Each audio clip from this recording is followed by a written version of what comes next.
when you watch this, it'll be morning time, so good morning. But I'm filming this in the afternoon. So this is the BX23s with a cab. You can see that. I don't know what they call the cab though. I don't know if they call it a premium cab. I don't know. Deluxe cab? I don't even know what it is. So let's take a walk through. So before we get to the cab, things changed in 2021 to when the BX23s first came out. Because this one seems a little different. Don't know why I feel that way, but I feel like it's different. First off, the levers are all different. By the way, look at the gaps. They have no seal kit around these things. I found out that that's an extra option to have a seal kit put around all the levers and the floor, the holes in the floor. Look at this. Look at the hole in the floor. Oh dear. Oh dear. Anyways. So it seems like the levers have changed. I mean, look at the lever for the throttle. I don't know if they call that a throttle.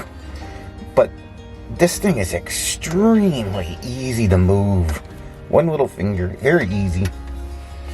But the shape is different. The ones here, they're shaped different and they're different color, I feel. Black and orange. And then the FEL is, the shape is changed and got like a gray tone to it. So I'm not sure if that's just the only thing they changed, or I watched a lot of videos on the BX23s and I haven't seen a video yet with a tractor with those levers. So this is the cab. And I want to show you, I haven't been in this thing for a few days, but it rained a little bit. Look at the puddle of water over here. Look, there's another hole. So, you know, when I talked to them about how come I don't have a seal kit or those little whisker brushes around the levers and all this stuff, they told me that was an option. They don't really offer it because it's a ton of work. It's like 3 or 4 hours to install it all, and the cost would be $600-700 or something. And he said you're really not going to need it. He goes, the cab stays really, really warm without those seal kits. And I told him, I'm like, I wasn't really concerned about the staying warm in it, as I was thinking more of dust. When you're mowing and everything, it seems like these, I don't know, I was more concerned about the dust than I was about keeping warm, I guess. So it is what it is. Too late now. If I look back at it now, I mean, I probably would have asked if it came with a seal kit. You know, would have been nice to know, but it is what it is. Is that the doors open up quite wide, so it doesn't restrict you from getting inside the tractor. They open up plenty enough to get it in and out of the tractor. On the window, they got all these seep holes, so when the water gets down in here, it'll seep out. It's nice. Guess we'll talk about the most important thing. Is the heater. This is the heater on and off button. I think there's two speeds, I think, which turn on the fan. There's a fan here and a fan there. I believe this sucks in the air and then blows it out here. And I feel like this is different compared to when the cab first came out. I can be wrong. I feel like the venting on an earlier model was different than this. But anyways, you turn this on. I think there's two speeds. And then over here, this here is your temperature. See if you can see that. That's your temperature. And what I see so far, let's look at this. This whole thing is coming undone.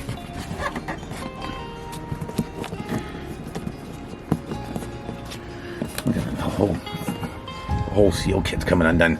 So what I see so far with this thing is that it's what I'm not sure if this is different compared to other models, or not models, but when they first came out, there's only this vent, that vent, this one, and another one over there. There's only 4. I thought there would be more, but there's only 4. And then you get your little fuse. Fuse is right there. This up here is your lights, your back lights, and your front lights. Those suckers right there.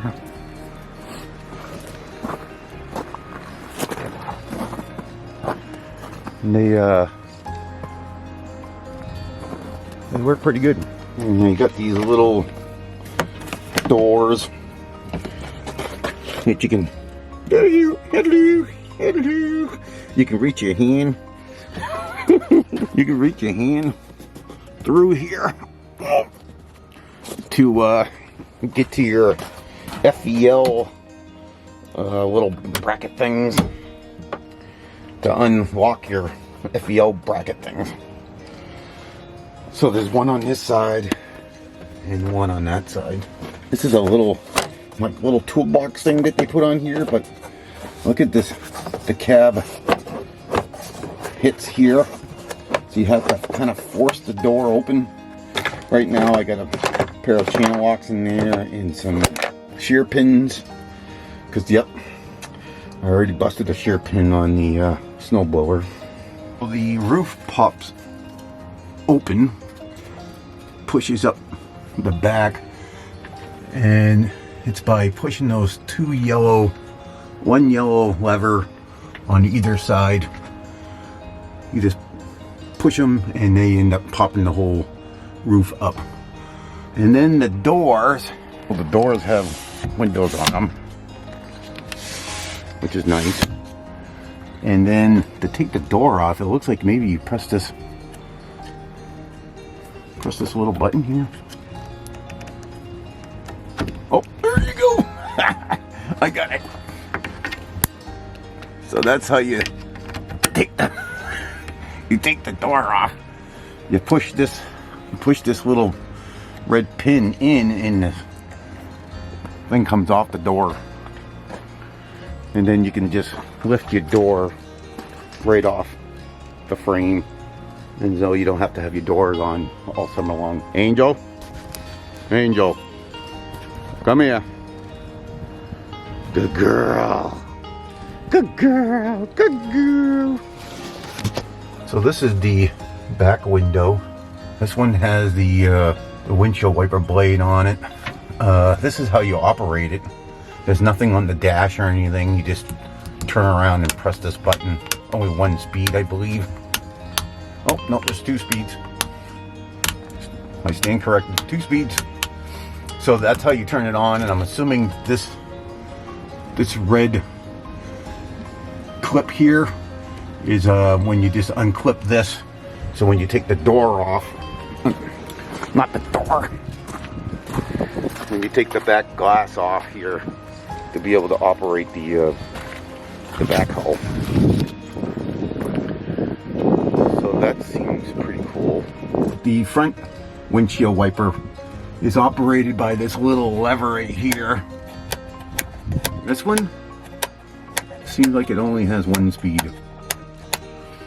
It's right there, right where the motor is, so you can just flip it on. Front window pushes out by just pushing out on those. So the glass is only opened up a few inches to give you some airflow up through there. The seal kit, not the greatest. Look how this is hanging. I don't know, it's because it's been super cold here, and the you know, these gaskets and the seals haven't really, you know, worked itself into place because it's been so cold.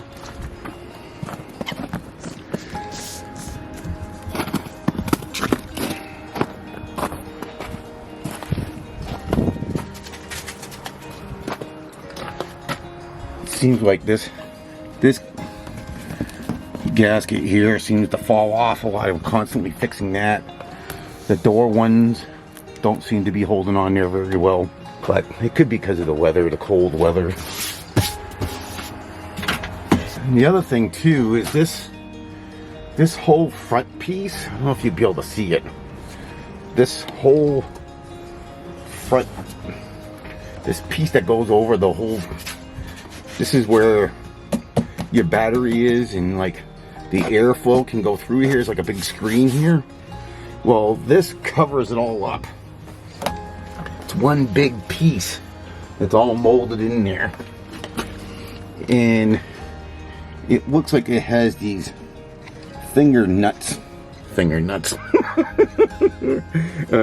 these things that you look like you can, you know, maybe unscrew this and then unscrew these to take this whole thing off if you need to get into the battery. So I gonna have to try to figure out how I'm gonna do that, because I want to get a battery tender on here, and I haven't quite figured out how I'm gonna do it, because the last tractor, the BX23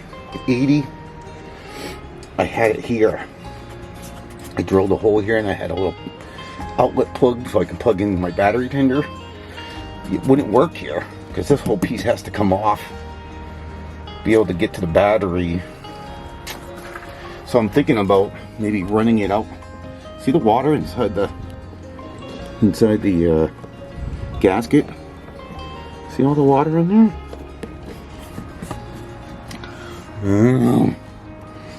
It's a little bit frustrating.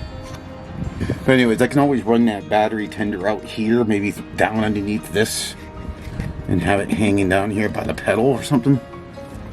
Or maybe, I'm afraid if I do it here, the snow is going to get in there, because it's going to get in here. Not sure exactly, but I got to figure that out. They changed the front grille on this tractor as well, so that seems to be a little bit different than when the BX23s first came out. So I had to cut everything short out there. Well, not short, it was kind of a long video. But I had some customers that called, and I had to take care of that, and then I was getting so cold, my eyes and face was getting numb. So let's continue down here in the leather shop. Well, it's definitely nice and warm down here. So all in all, I'm happy with the tractor. It does have some issues with the gaskets. I'll call them on that and see when, you know, the water inside the gasket, inside the cab, which is weird. I'll have to call them. I'll call them next week and see if we can get that figured out. So enough about the tractor, I guess. Can you see what I got? I got a package in the other day. One of my viewers, I guess you want to say, sent me a package. First one ever. First package I ever got. Let's see what he sent me. Just a little note. This is from Len in Canada. I got some viewers in Canada sent me a hat. This is the nicest thing. Sent me a t-shirt. I mean, for real. That's like just unbelievable that he would actually send this to me. I mean, just mind-blowing. Super nice guy. And he sent me, he's a leather craftsman, and he sent me a leather valet tray, which is Come on. I'm gonna leave this right on my workbench. It's where I'm gonna throw all my little tools and thank you, Len, so much. And then he sent me, he has a couple of hobbies, I guess. He's a leather craftsman and he turns wood. He made this pen. He turned the wood blanks from an old whiskey barrel. Well, not the whole barrel, but isn't that so nice? That's just so nice. Len, I appreciate it, man. I mean, just, it's gonna stay right here on my desk. Thank you so much, Len. I really, really, really appreciate it. Extremely thoughtful and nice of you to do that. Let's do this week's shout out. First thing I want to say is thanks to everyone that sent me well wishes, because I'm getting over COVID, and it was super nice to get comments from everybody wishing me well. I'm still in recovery. It's the strangest things. I get high and lows. I'm feeling okay one day, and then the next day I'm feeling like poop. Thank you for all the well wishes. I am getting better. I'm not 100%. I'm like 80%. But let's get to this week's shout out. Justin recently left me a comment. It was one of my older leather videos. He left me a comment about credit card things. Brad W, he's always commenting on my stuff, on all my posts, even if it's a picture, if it's a short video. Brad, thank you so much, Brad, for the support. Anthony is a truck driver in Maine, and I posted that video about me going over the Maine bridge, going back into New Hampshire, and he says that he's gone over that bridge 1,000 times. Chuck B! Chuck. Chuck's always leaving me nice comments. Good human right there. Chuck, you're a good human. Orange is my new green. I'll have to say it again. You gotta, if you're into tractors, go check out Luke's channel. Orange is my new green. He's got a great sense of humor. I love his channel. Jack, thanks Jack for the comment. Jack left me a comment about the little short video. I think I did. Yeah, I did a short video about the water heater. And his comment's kind of funny. Len, you left me the guy that gave me all this stuff. He's left a comment. Thank you, Len. That was about a sink trap that I did. The people said that their bathroom sink wasn't draining well. And I opened up the cabinet and it was literally, you should see what a crazy, I had to cut all that drainage out and redo it. Beginner for B series, Dave is a great guy. He's a YouTuber. Check his, I know I mentioned it before, but if you like tractors or if you like anything, I think he's going to be doing a bunch of different stuff around his property. So definitely check out his channel. He's a good guy, and he's always leaving encouraging comments on my channel. So I guess that would do it. I guess Larry, comment on my video. Rocco, I think, comment on my video. Skinwalker has left a comment. I don't know if this is Rye Sammy left a comment. Mike Heeman, I think. Tom. Purple Collar Life. I can go on and on, I guess. Kubota Monster. He left a comment. He has a channel too. I don't think he's posted in a while. But if you're into anything tractors and you want to know some good information, at least go check out what he has on his channel. Guess that'll do it. Thanks for watching. Hit that like button. Subscribe if you haven't subscribed. Catch you on the next one. Peace.